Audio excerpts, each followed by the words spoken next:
Tú me dices cuándo. Ya, puedes empezar. Ya.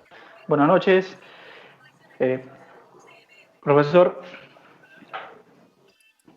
Somos del grupo 3 y en esta oportunidad estamos presentando el avance del trabajo final. El tema es el tratamiento de potabilización del agua, el, el avance sobre los tipos de fuentes de agua para potabilización, caracterización físico-química y microbiológica. Adelante, por favor.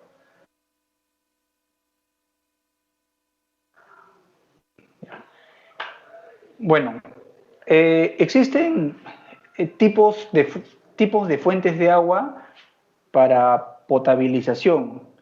Bueno, mayormente estas fuentes provienen de aguas naturales, ¿sí? Ya. Pero es importante saber que este recurso, digamos, si bien es un recurso renovable, aparentemente inacabable, es bueno conocer algunos datos que se manejan a nivel mundial. Eh, el planeta Tierra está cubierto mayor, mayormente por agua, las 3/4 de esta. Menos del 1% es potable. Por eso es necesario realizar un proceso de potabilización del agua que permita su consumo humano. En diversas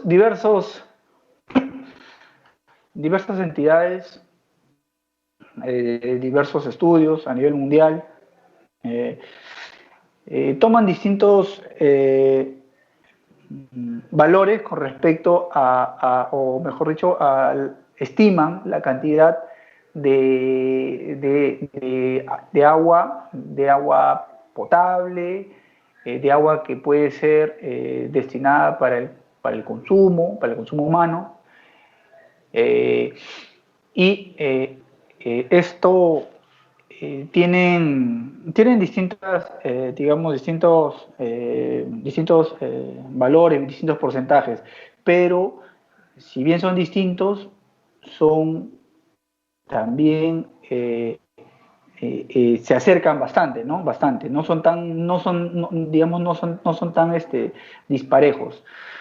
Por ejemplo, en un estudio, o los datos que maneja la Administración Nacional de Acueductos y Alcantarillados de El Salvador, ellos manifiestan que el agua se localiza principalmente en los océanos, donde se concentra el 96,5% del agua total. Los glaciares, casquetes polares tienen el 1,74%.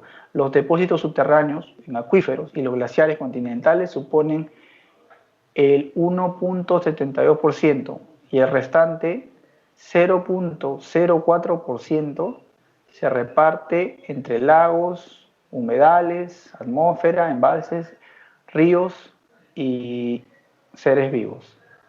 Solamente el 3% del volumen total del agua es dulce. O sea, básicamente ese 3% de agua serviría para el consumo. Según la tesis del ingeniero Leonardo Rojas, tesis presentada en 2018, la Tierra, el total de recurso hídrico en la Tierra tiene un total de 1.386 millones de kilómetros cúbicos. El agua dulce representa el 2,53% y está distribuida en ríos, lagos, glaciares, en la atmósfera y en el suelo. En este caso, el valor del agua dulce es menor al 3%. Otro dato importante, esta vez de Arellano 2012, ¿no? De otro estudio. En ese estudio se menciona que del 3% de agua dulce, el 2% se encuentra distribuida en témpanos de hielo, glaciares, en la atmósfera o mezclada en el suelo, por lo que no es accesible. Por consiguiente, el total del agua útil para el desarrollo y sostenimiento de la vida humana, con sus actividades industriales y agrícolas, se dispone aproximadamente el 0,62% de agua restante. ¿Y de dónde toman esta agua? De lagos, agua fresca, ríos, mantos freáticos, que es de donde se provee a, a las ciudades, ¿no? con agua para ser potabilizada. Dicho esto, también cabe recalcar que si bien en el tema de ahora son fuentes de agua para la potabilización, hay que recordar que, digamos, del agua dulce, que el agua que puede ser potable o potabilizable, la mayor parte, entre el 70, 75, inclusive hasta puede ser hasta casi un 80%, es consumida por la agricultura. Si sumamos esto a que en un promedio el consumo de personas, el consumo por persona, utiliza 100 litros al día para todas sus actividades, ya sea alimentación, higiene, etc. Entonces, la cantidad que se demanda, ¿no? Que se requiere, que es demandada, es importante. Y esta situación se puede agravar porque con el transcurso de los años, las décadas, ¿no? La población sigue aumentando. Por ende, no solamente va a aumentar la cantidad, o sea, de personas, cantidad de litros por persona, de litros diarios, sino la agricultura también tendría que aumentar. No es que va a haber mayor gente, y ese 70% inclusive puede ser hasta casi un 90 y tantos por ciento, ¿no? Bueno, la siguiente, por favor. Bueno,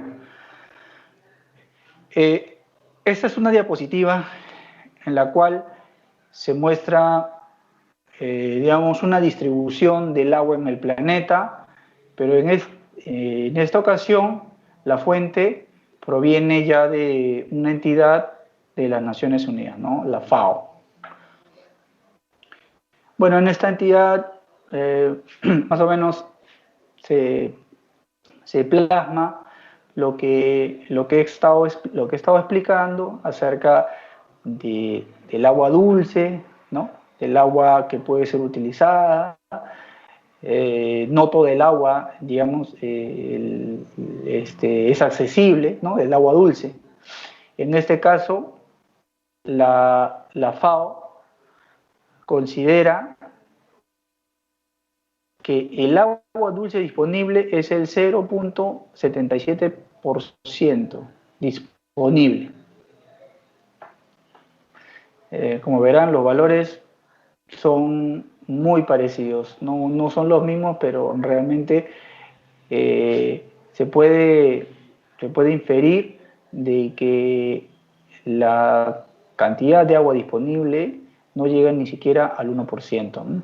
A nivel mundial. La siguiente, por favor. Bueno, los tipos de fuente de agua para potabilización principalmente provienen de aguas superficiales, ¿ya?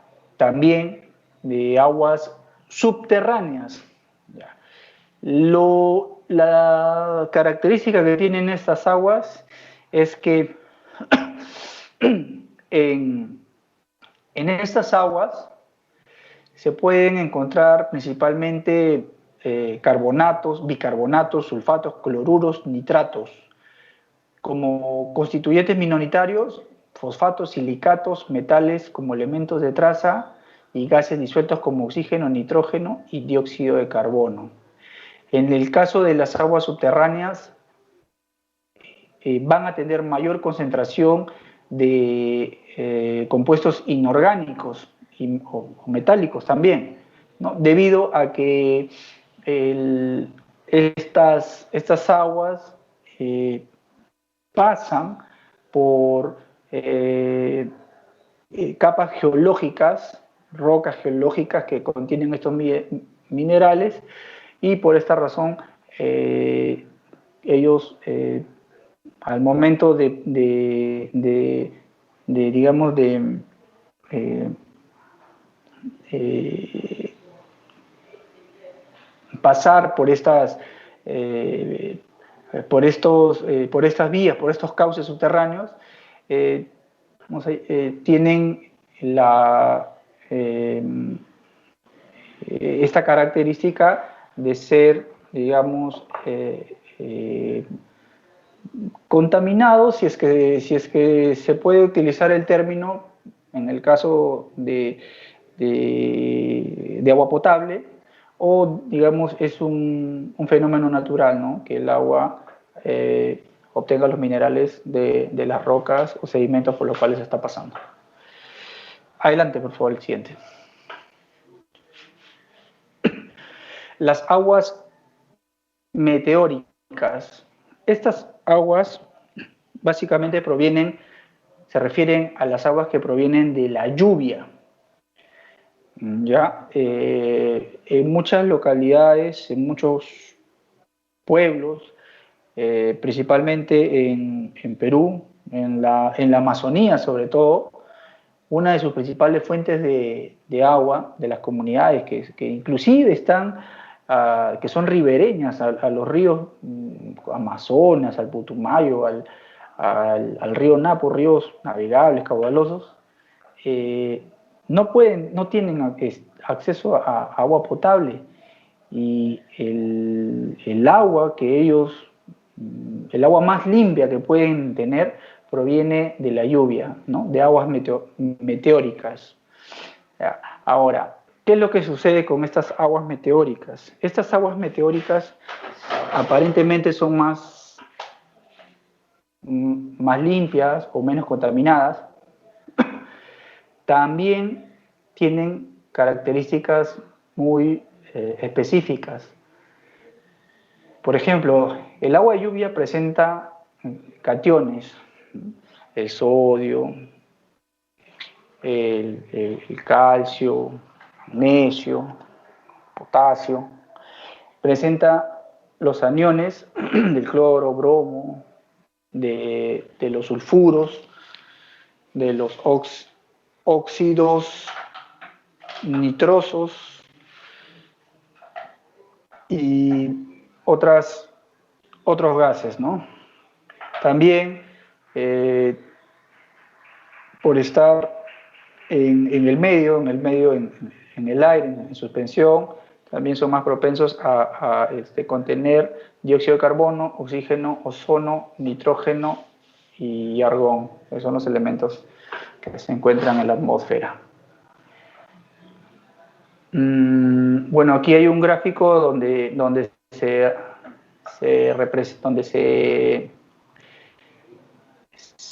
puede observar cómo se obtienen estas aguas, pero para el consumo humano, ¿no? Para el consumo humano. En este caso se le debe de aumentar a todas estas características de estos gases, de estos aniones, de estos cationes, se le debe agregar otro factor más. Aquí sería que el agua, al caer por estas calaminas, también se contamina. En estas calaminas probablemente haya óxido, ¿no? Óxido del fierro, ¿no? También puede ser que hayan parásitos, que hayan bacterias u otros microorganismos, ¿no? Que digamos aparentemente el hecho de que caigan del cielo no necesariamente quiere decir que es un agua en buenas condiciones y necesita un tratamiento de potabilización. La siguiente, por favor.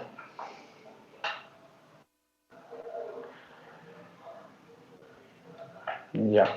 Ahora, cuando se trata de la calidad de aguas, o para poder darle una clasificación al agua para el consumo, apta para el consumo humano, ¿no? Luego de ser potabilizada, se seleccionan parámetros, que estos parámetros son parámetros de control, ¿ya? Que viene determinada en función de la procedencia de estas, su tratamiento y el destino final de las mismas, del agua. Así, para aguas potables deben determinarse caracteres organolépticos, físico-químicos y microbiológicos, principalmente. Dentro de los caracteres fisioquímicos están fijados niveles de referencia para compuestos no deseables y tóxicos. Ya, ahora, algo que quisiera acotar son unos conceptos que posteriormente van a aparecer en unos cuadros donde están los valores, ¿no? Los LMP, por ejemplo. El indicador es un parámetro o valor que deriva de los parámetros y que proporciona la información del estado de un fenómeno, ambiente o área cuyo significado se extiende más allá de un valor directamente relacionado con un parámetro. Eso es lo que es un indicador. Un índice es el conjunto de parámetros o indicadores y estos pueden estar ponderados. Un parámetro es la propiedad que se observa o se puede medir. Para el caso de la caracterización física, química, microbiológica, se utilizan tanto parámetros como indicadores. Bueno, según Funiver 2011, los principales parámetros de control físico, químico, gaseoso, biológicos que debe tener el agua apta para consumo humano o el agua potabilizada son, por ejemplo, en físicos, las características organolépticas. Organolépticos, como nosotros recordamos, de acuerdo a la explicación que nos dio el profesor, se refiere a todo lo que se puede percibir con los sentidos, ¿no? En este caso el color, olor y sabor. Luego, otro parte de los parámetros físicos, las grasas y aceites, las espumas, la radiactividad, la temperatura, los sólidos disueltos y los sólidos en suspensión. Dentro de los parámetros químicos está la materia orgánica, la acidez, alcalinidad, el pH, el nitrógeno, el fósforo, la salinidad, los metales pesados, detergentes, compuestos tóxicos o pesticidas. En parámetros gaseosos está el anhídrido carbónico, el metano, el ácido sulfídrico. Entre los biológicos se encuentran las bacterias, los hongos, los protozoos, algas, animales, plantas y virus. Debo reiterar que en la diapositiva anterior mencioné que, bueno, ciertamente que los parámetros están en función digamos, a la procedencia de las aguas, ¿no? De las condiciones geográficas, por ejemplo. De acuerdo a eso, algunos parámetros pueden ser preponderantes o más preponderantes que otros. La siguiente, por favor. Ya. El proceso de potabilización puede variar en función de las condiciones naturales del territorio. Esto es lo que le había comentado. Si la fuente del agua es superficial, el tratamiento consiste en un proceso de separación de ciertos componentes del agua natural, seguido de la eliminación de las impurezas, la filtración y la desinfección del cloro u ozono. Si el agua que debe ser potabilizada tiene presencia de sales o metales pesados, el proceso es mucho más complicado y costoso debido a la peligrosidad de esos elementos. Por ejemplo, aquí en este tipo de fuente encajaría perfectamente el agua de tipo subterráneo, ¿no? Por el tema de los metales pesados. Bueno, o también, si se tratara de una fuente de agua superficial, pues puede ser un cuerpo de agua contaminado tal vez por la actividad minera. En zonas con escasez de recursos hídricos, así como en las costeras, se puede obtener agua potable por desalinización mediante ósmosis inversa o destilación. Estuve investigando un poco, leyendo, buscando información, sobre ese tema de desalinización. El mejor ejemplo que podemos tener son los casos que se ven o que se ejecutan, que se realizan en el vecino país de Chile. Me parece que ellos están un poco más avanzados porque he visto que tanto para sus empresas mineras como otro tipo de actividades, ellos desalinizan el agua, ¿no? Digamos, han importado esa tecnología y potabilizan el agua, el agua de mar, en este caso. Adelante, la siguiente, por favor.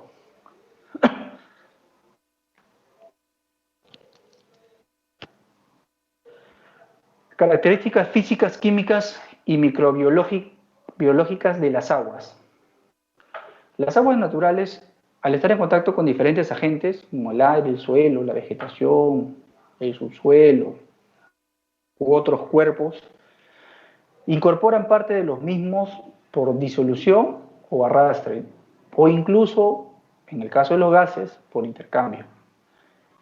A esto es preciso unir la existencia de un gran número de seres vivos en el medio acuático, ¿no? Tanto la biota, ¿no? Microorganismos pequeños, invertebrados o vertebrados, ¿ya? Como los peces, en el medio acuático que interrelacionan con el mismo mediante diferentes procesos biológicos en los que se consumen y desprenden distintas sustancias. Esto hace que las aguas dulces puedan presentar un elevado número de sustancias en su composición química natural, dependiendo de diversos factores, tales como las características de los terrenos atravesados, las concentraciones de gases disueltos, etc. El siguiente.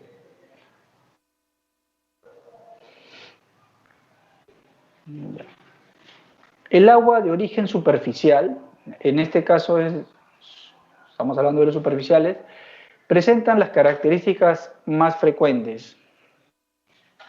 Bueno, dentro de sus parámetros físicos, como les había explicado anteriormente, ¿no? Están el color, el olor, el sabor, las grasas de aceite, las espumas, la radiactividad, la temperatura, los óxidos disueltos, sólidos en suspensión, los químicos, la materia orgánica, la acidez, el pH, el nitrógeno, el fósforo, la salinidad, los metales pesados, detergentes, compuestos tóxicos, pesticidas. entre el gaseoso, el anhidro carbónico, el metano, el ácido sulfídrico. Los biológicos, las bacterias, hongos, protozoos, algas, animales, plantas y virus. Claro, a pesar de que estas características son de aguas superficiales, eh, un agua superficial que no transita un área, una extensión, un campo de terreno o cultivos, puede ser o presentar distintas características y distintos parámetros eh, que un agua que no transita por una zona de cultivos.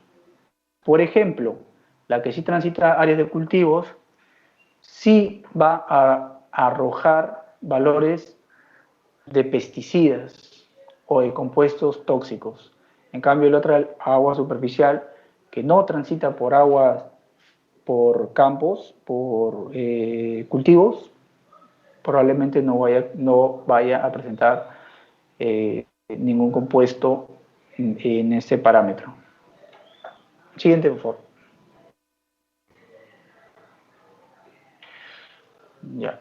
Bueno, en el Perú, esto es un poco para recordar, digamos, un poco de la reglamentación. Los análisis para el control para el control del proceso y de la calidad de aguas tratadas se hacen de acuerdo a directivas sobre desinfección de agua para consumo humano de la SUNAS, la Superintendencia Nacional de Servicios y Saneamiento, la norma técnica peruana 214.003 del INDECOPI y complementariamente por las normas aplicables de la OMS, de la American Water Works Association o del American National Standards Institute, el ANSI. Ahora, en este caso, ¿por qué sería INDECOPI? Porque INDECOPI es el órgano, ¿no?, designado para, ¿cómo se llama?, elaborar y regular todas las normas técnicas a nivel nacional, ¿no?, incluyendo la de calidad, sobre todo. Al siguiente, por favor. Bueno, en el caso peruano, ¿no?, nosotros nos basamos en el Reglamento de la Calidad del Agua para Consumo Humano, el Decreto Supremo número 031/2010, esto es de Salud, ¿no?, de la Dirección General de Salud Ambiental. Ahora, en esto, perdón, este reglamento ordena el tema de la calidad de agua, ¿no?, y pone los límites máximos permisibles, los parámetros, tanto para los físicos, químicos, biológicos y gaseosos, ¿no? Ya. Voy a hacer un recuento breve porque esto es un poco más extenso, pero dentro de los valores hay, como les comenté, hay parámetros que son sí preponderantes, digamos, básicos, que siempre se van a medir en todo cuerpo de agua, ¿no? Ahora, algunos de esos parámetros son los organolépticos, ¿no? Por ejemplo, el olor, sabor, color, turbiedad, el pH, los sólidos totales disueltos, ¿no?, cuáles están acá en mil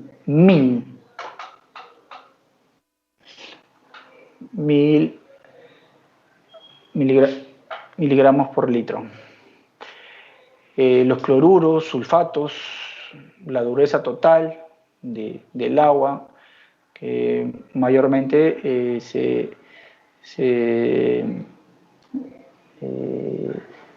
se obtiene o se mide en aguas que tienen concentraciones, altas concentraciones salinas, ¿no? O de cloruros, amoníaco, el hierro, manganeso, aluminio, cobre, zinc, sodio. En los parámetros microbiológicos y parasitológicos, bueno, tenemos el Escherichia coli, bacterias coliformes totales. Básicamente estos dos primeros provienen de aguas hervidas, ¿no? O digamos de excrementos de animales, por ejemplo. Luego, también hay bacterias, larvas, virus y organismos de vida libre como algas, protozoarios, copépodos, ratíferos, nemátodos en todos sus estados evolutivos. Como verán acá, el límite para esos parámetros biológicos es en estricto, son muy estrictos, ¿no? Digamos, a excepción de las bacterias heterotróficas, no se permite, digamos, nada, no hay un valor mínimo, ¿no? Es cero, no debe de haber ninguno de estos tipos de microorganismos. El siguiente, por favor.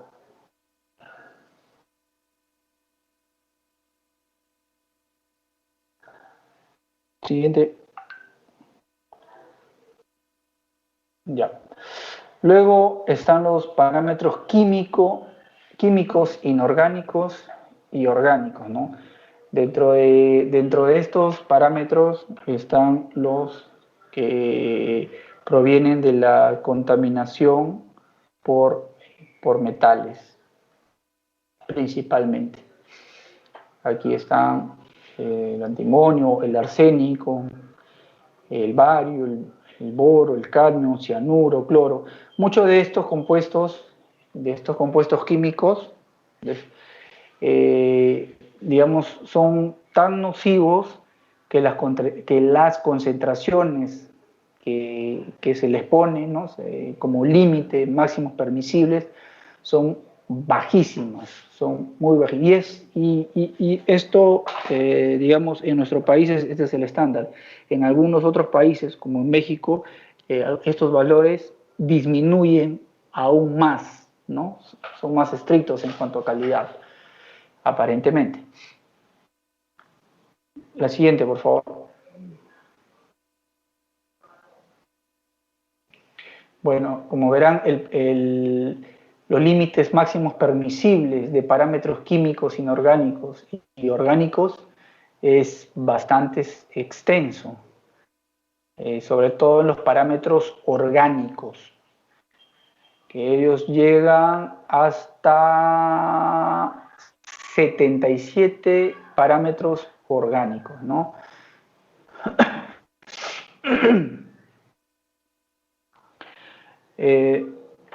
Bueno, ahora con respecto a la norma peruana,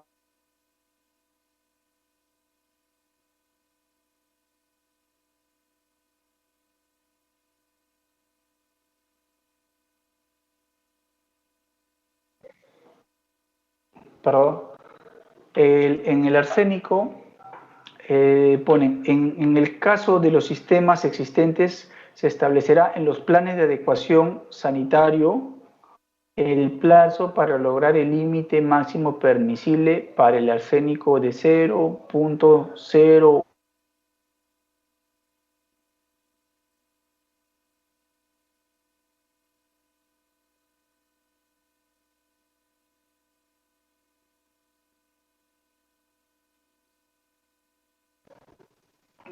Disculpa. Por favor, ¿puedes poner la diapositiva? Ha habido un... Ya, gracias. Ya. Con respecto al cloro, no debe ser menor de 0.5 miligramos por litro. Y con respecto a la suma de cocientes de la concentración de los parámetros de cloroformo, del dibromoclorometano y bromodiclorometano y bromoformo, con respecto a sus límites máximos permisibles, no deberá exceder el valor de 1, de acuerdo con la fórmula que el estándar peruano ha considerado, ¿no? Aquí he puesto una suma, ¿sí?, de unas divisiones que no deben ser menores, o mejor dicho, deben tener un valor máximo de 1. La siguiente, por favor.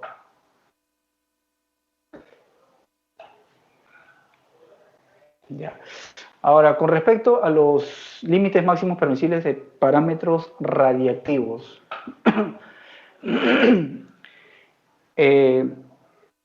sobre esto, la nota 1, que habla acerca de la dosis de referencia total, dice, si la actividad global de una muestra mayor a 0.5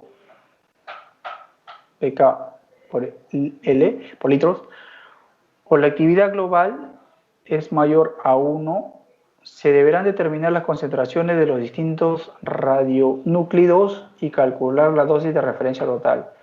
Si esta es mayor a 0.1, se deberá examinar medidas correctivas, o si es menor a 0.1, el agua se puede seguir utilizando para el consumo. Con respecto a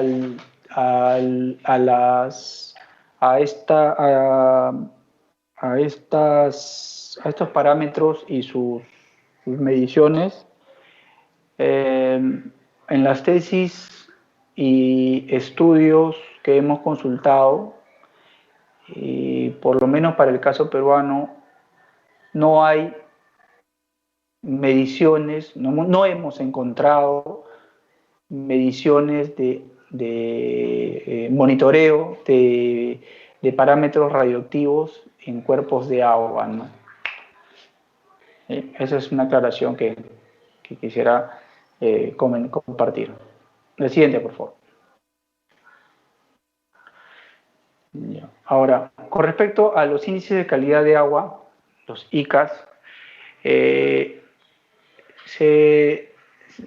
voy a explicar un poco más el concepto de los ICAS.